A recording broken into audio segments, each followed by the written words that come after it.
Va ora in onda la rassegna stampa. Buongiorno Pier Vittorio, a te la linea.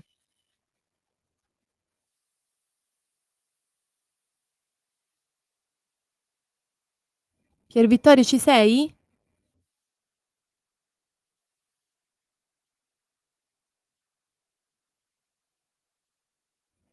Ci senti?